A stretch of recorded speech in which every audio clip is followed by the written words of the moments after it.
Mangwana ni mwalelepo vukenjani, klekwas vanave Africa dumelang, and welcome to Africa Good Morning, the news and current affairs show, bringing you everything you need to know happening on the African continent and beyond.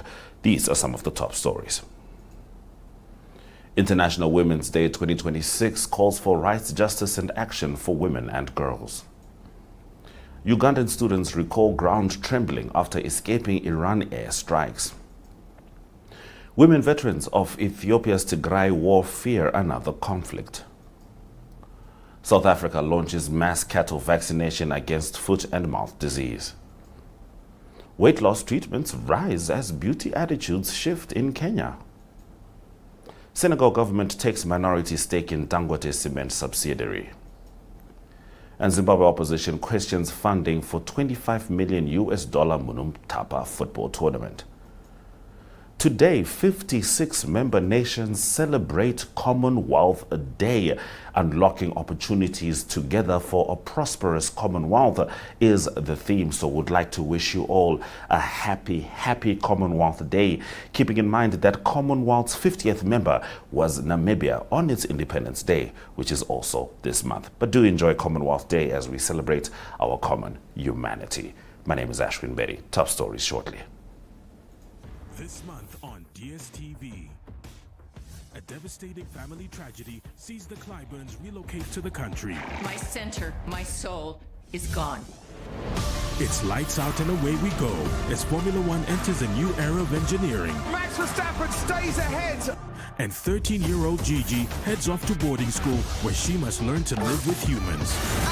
I'm a goat. It's entertainment for everyone, everywhere you like, with DSTV.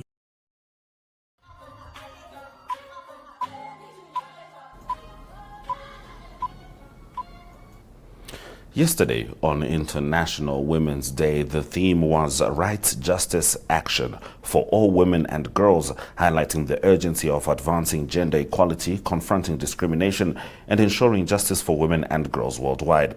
United Nations Secretary General Antonio Guterres said gender inequality remains the greatest human rights challenge of our time. He stressed that women's rights are human rights and that investing in women and girls is essential for progress in sustainable development, peace, and a better world. Guterres noted that no country has achieved full legal equality for women and girls. When women are not equal under the law, he said, true equality cannot exist.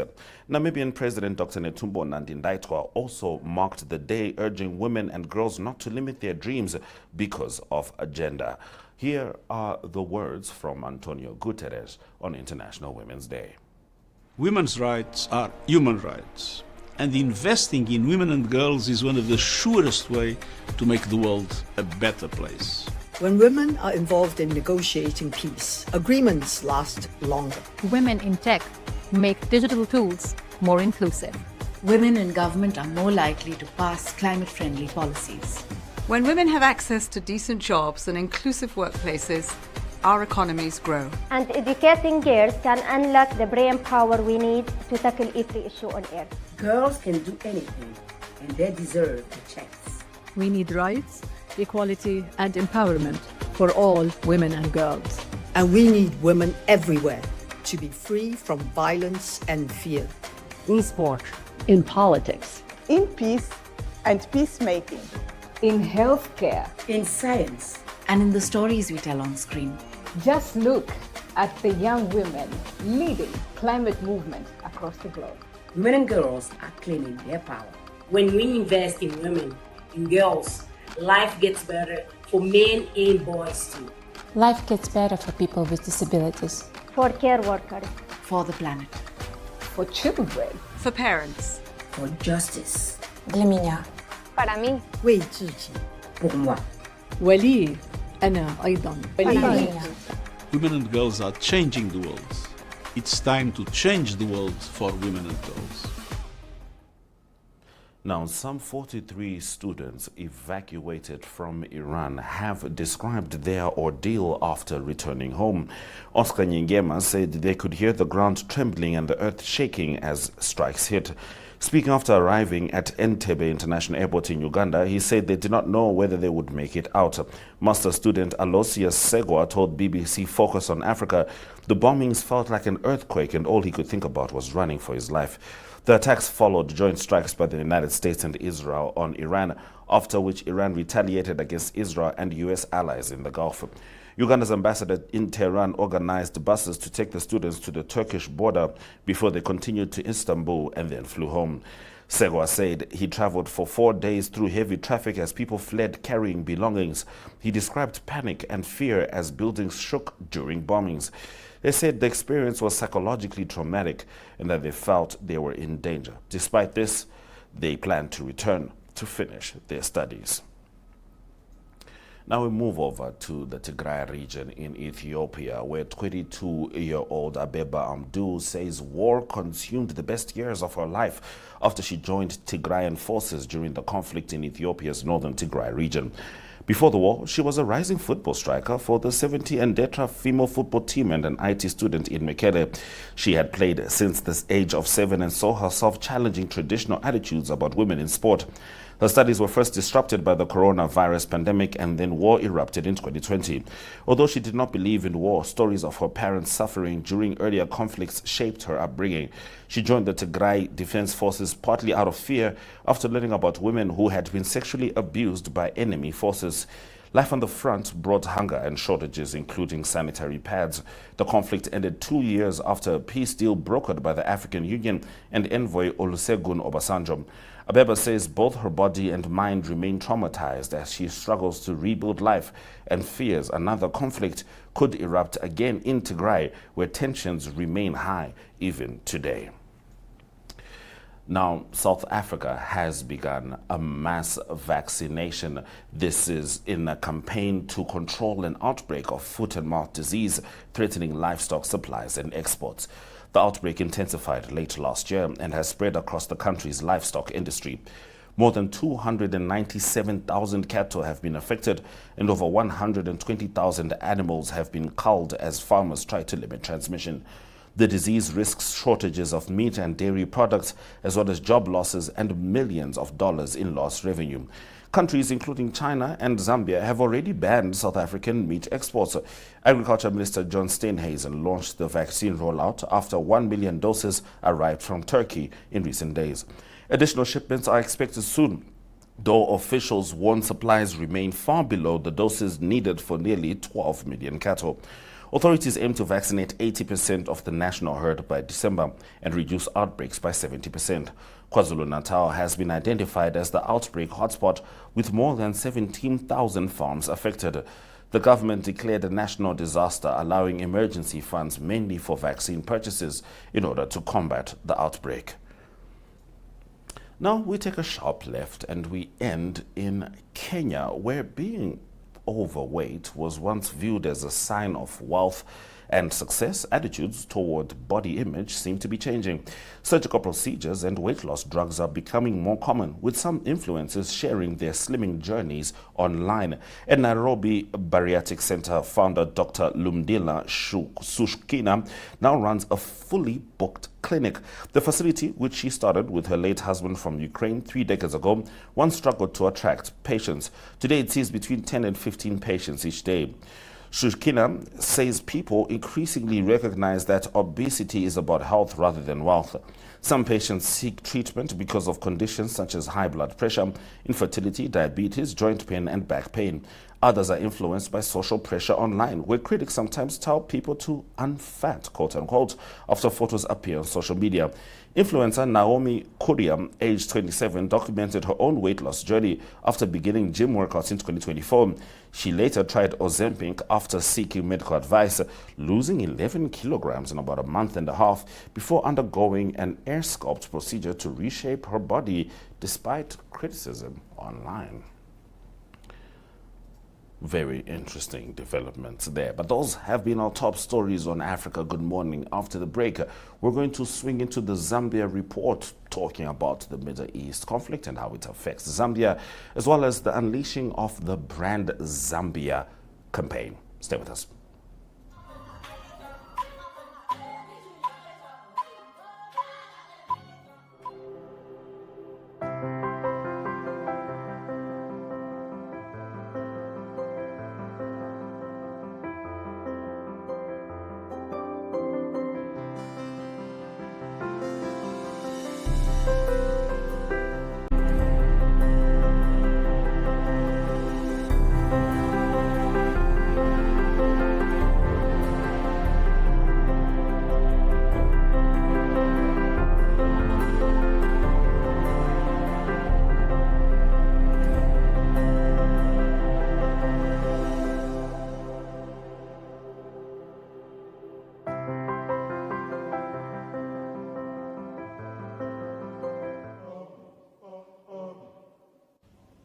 This is Generation C, where high school stories come alive. It's youth-led, youth-driven, and all about real voices from real schools. From standout learners and aspiring teachers, to school culture, talent, vibes, and everything that makes each school unique. No scripts, no filters, just authentic moments and big energy. Catch Generation C every Friday at 12 p.m. on DSTV channel 285 and GoTV channel 25. Missed it? No stress. Watch anytime on 1UP2 under My Zone TV. Generation C, made by the youth for the youth. This is where your school gets the spotlight.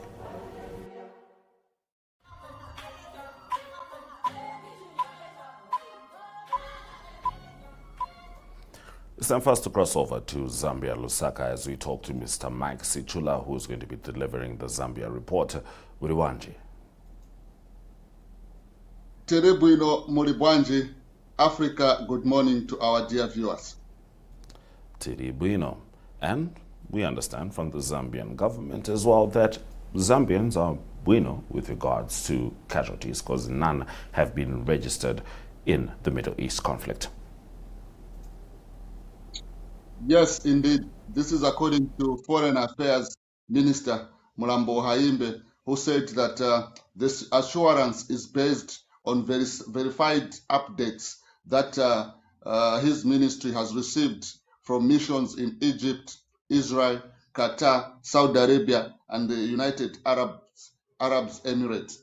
And he did say that though some Zambians, yes, have experienced travel restrictions due to airspace closures, but there is no Zambian that has been a casualty because of this conflict in the Gulf. Then he also said that the missions abroad are on high alert by providing timely advice to those who are have difficulties to travel back to Zambia as the conflict persists. And this has also been the government has also said that once everything becomes secured, there is a strong possibility that Zambians that want to return home can return until the situation normalizes in the Middle East. So this is the current update, but authorities are on that no Zambian is affected by the conflict.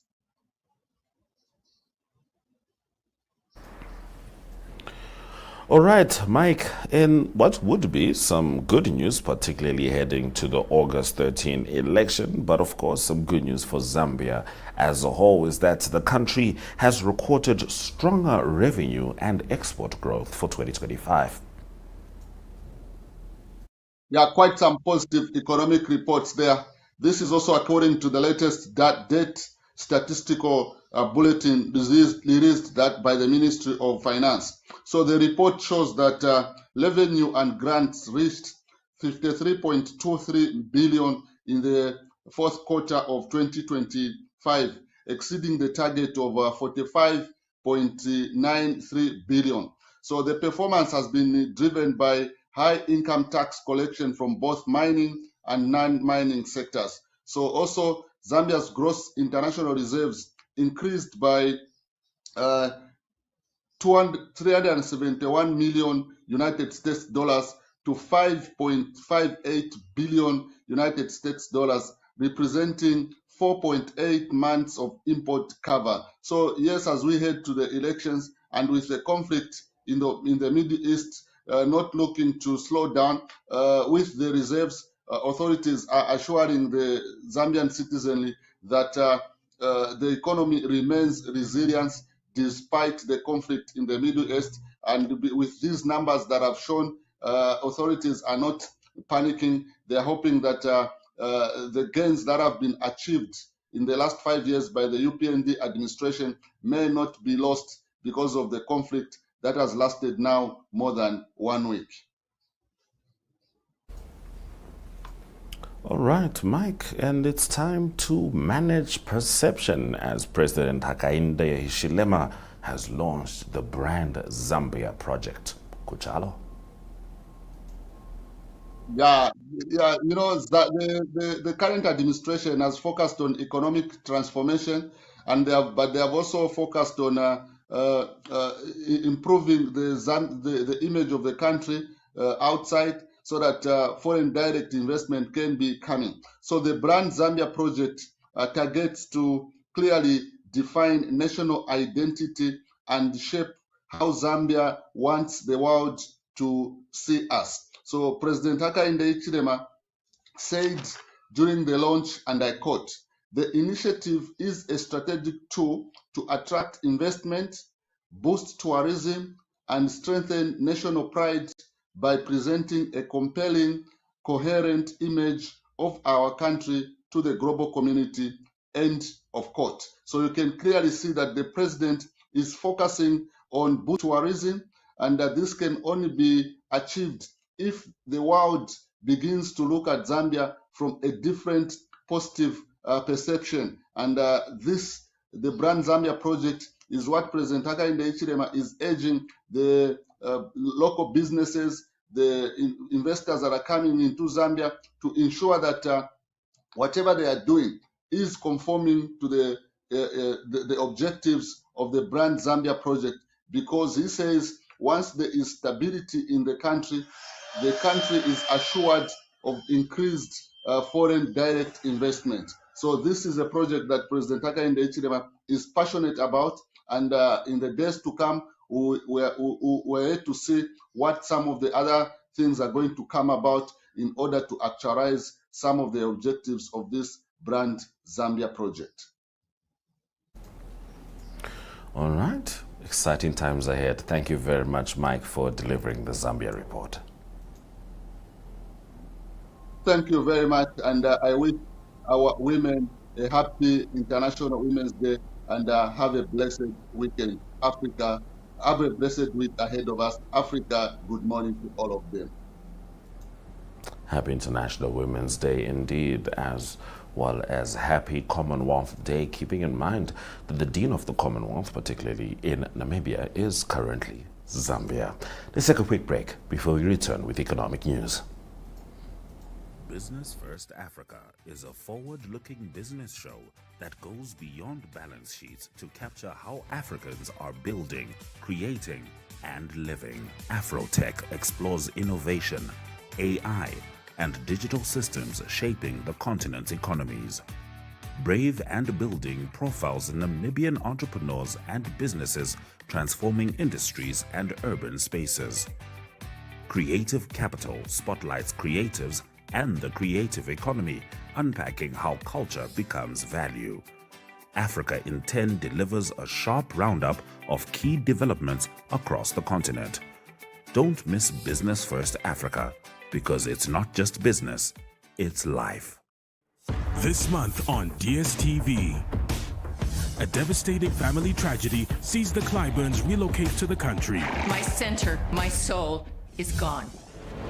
It's lights out and away we go as Formula One enters a new era of engineering. Max Verstappen stays ahead. And 13-year-old Gigi heads off to boarding school where she must learn to live with humans. I'm a goat. It's entertainment for everyone, everywhere you like, with DSTV.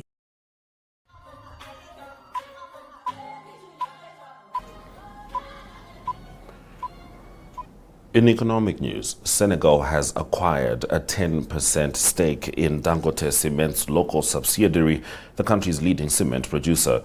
The move reduces Dangote's ownership from 99.99% to 89.99%, leaving the government as a minority shareholder in a strategic industrial company. The deal appears in the group's 2025 annual report. It comes during a difficult financial period for the Dakar-based plant. Revenues declined from 192.2 billion naira in 2024 to 151 billion naira in 2025, representing a 21.4% contraction. The decline followed a 19.8% drop in sales volumes, which reached 1.2 million tons for the year. Now, Dangote Cement Senegal has operated since 2015. Zimbabwe's government has faced criticism after allocating $25 million to the Munhumutapa Zifa Cup football tournament. President Emerson Mnangagwa launched the competition at an event in Harare. The tournament will run for 5 years, with the funding distributed across that period. Renowned lawyer Tabari Mpofu argued the decision reflects misplaced priorities while sectors such as health struggle. He wrote that footballers should be paid, but questioned directing such resources towards sport when hospitals need support. Mpofu also asked why decisions promoting the common good were not being taken. The Munhumutapa tournament will include men's, women's, developmental and futsal teams. Winners of the men's competition will receive $1 million and a place in the CAF Confederations Cup. Winners in the women's tournament will receive $200,000. Those have been our stories on DSTV 285, GoTV 25, 1up2.com, Network Media Hub, and ntvafrica.my.na, as well as NTV Africa on YouTube. That's Africa with a K. We return tomorrow as Talent Gore joins us to deliver the news from Zimbabwe, whilst we also give you the top stories from broader Africa. We leave you now with the indicators, as we say, Swera Shakanaka.